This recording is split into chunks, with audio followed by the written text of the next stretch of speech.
The drama surrounding the Cleveland Browns has shaken the foundation of the NFL like an earthquake that no one saw coming.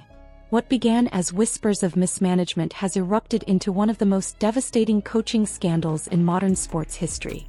It's not just about a bad play call or a questionable roster decision anymore. This is about corruption, betrayal, and an exposed conspiracy that has ripped the curtain off the illusion of professionalism in Cleveland. What's unfolding right now feels less like a football controversy and more like the script of a Hollywood political thriller, complete with secret recordings, power struggles, and the downfall of one of the league's supposed golden boys, Kevin Stefanski. When news broke that NFL Commissioner Roger Goodell had delivered a lifetime ban to Stefanski, fans across the country didn't know whether to celebrate, cry, or throw their televisions out the window. A lifetime ban, something almost unheard of in the NFL, sent an unmistakable message. What happened in Cleveland wasn't just bad coaching. It was treason against the game itself. The reason? A leaked audio recording that blew the lid off a months-long conspiracy to deliberately sabotage rookie quarterback Shedeur Sanders, son of the legendary Deion coach Prime Sanders. The 47-second audio file that started it all appeared on social media like a ghost in the machine. An anonymous account with 0 followers, no profile picture, and one post titled, "This is what's really happening in Cleveland." Within moments, that clip ignited the sports world like gasoline on fire. Every sports journalist, blogger, and fan with Wi-Fi scrambled to hear it for themselves. The voice on the tape was unmistakably Stefanski's. Calm, collected, and cold as ice, he could be heard saying, "We can't let him take over this team. If Shedeur plays, the veterans will revolt. We keep him benched, no matter what." Those 3 words, "no matter what," echoed across the internet like a bomb blast. Suddenly, every strange decision the Browns had made this season clicked into place like puzzle pieces drenched in gasoline. The deliberate benching, the lack of first-team reps, the stunted offensive schemes. It wasn't incompetence, it was design. Stefanski wasn't coaching, he was orchestrating a takedown. And he wasn't alone. The voice of offensive coordinator Ken Dorsey allegedly chimed in, outlining how they'd stage practices to make it look like Sanders was the starter on paper while giving another quarterback, Dillon Gabriel, the real reps and preparation. The audio made one thing abundantly clear. The Browns' leadership had rigged the system against their own player. Within hours, social media turned into a battlefield. The hashtag #BanStefanski became the #1 trend worldwide. Over 2 million posts in the first night alone turned this into more than just a team scandal. It became a national spectacle. Fans who'd been gaslight for weeks for questioning Stefanski's bizarre decisions now had proof they weren't crazy. And as the fury grew, the NFL moved fast, lightning fast. Roger Goodell, a man known for bureaucracy and endless committees, personally took charge. After reviewing the recording himself, he bypassed the normal process entirely and brought the hammer down. In less than 12 hours, Stefanski's career was over. The official statement from the NFL was brutal in its clarity.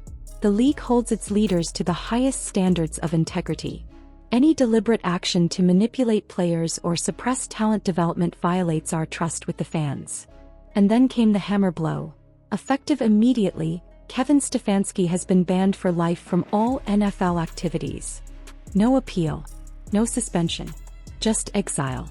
Sports analysts compared it to Pete Rose's ban from baseball and Donald Sterling's from the NBA. Examples of disgrace so deep that redemption becomes impossible.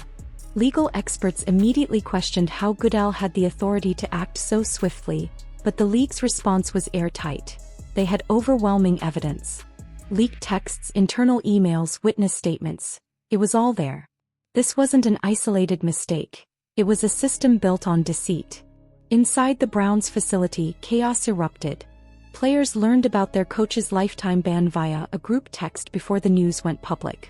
Some celebrated. Others were shell-shocked. One player, speaking anonymously, said, "We all knew something was off. The tape just confirmed it. Shedeur should have been QB1 from the start." That sentiment spread through the locker room like wildfire. The betrayal wasn't just toward Sanders. It was toward every player who believed they were part of a fair competition. And while the league burned, Shedeur Sanders stayed silent. No tweets. No statements. No interviews. Those close to the Sanders family said he wasn't celebrating. He was heartbroken. This wasn't how he wanted his opportunity. He wanted to earn it, not inherit it through scandal. And yet, the truth was undeniable. Every mysterious decision that fans had questioned now made perfect sense. The red zone success in training camp followed by reduced reps. The preseason game plans that forced him into awkward formations. The coaching staff's distant body language. It was all part of the plan, to make him fail before he even had a chance to shine. Then came the press conference no one expected. Browns owner Jimmy Haslam stood before the media, pale and visibly furious, with Shedeur Sanders standing beside him. The Cleveland Browns organization apologizes, Haslam began. We apologize to Shedeur Sanders, to his family, to our fans. What happened here violated everything we claim to represent. He turned, placed a hand on Sanders' shoulder and said, "He is our quarterback. He is our future." The image of the billionaire owner standing beside the young quarterback, both visibly shaken, marked a turning point. For the first time in years, Cleveland fans saw accountability. But not everyone was ready to accept Haslam's apology. Many questioned whether the owner himself had ignored warning signs, choosing convenience over integrity.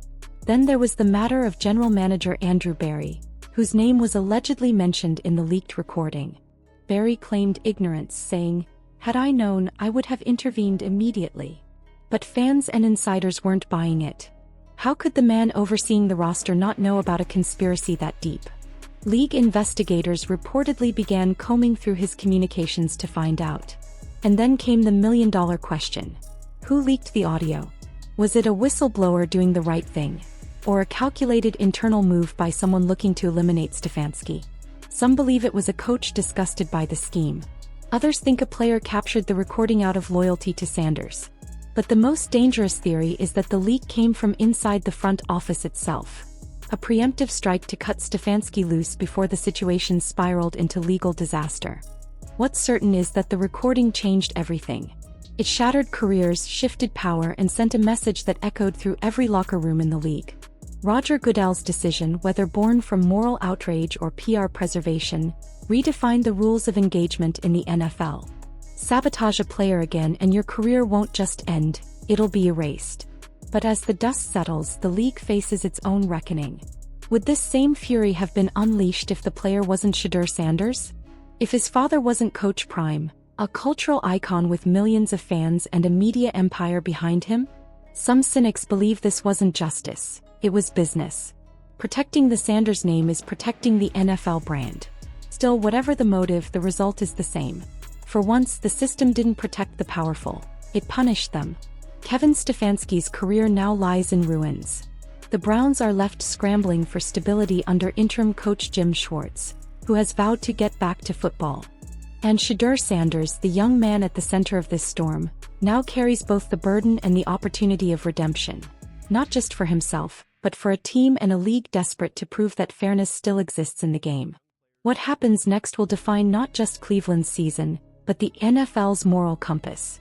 Can a franchise so deeply stained rebuild its reputation?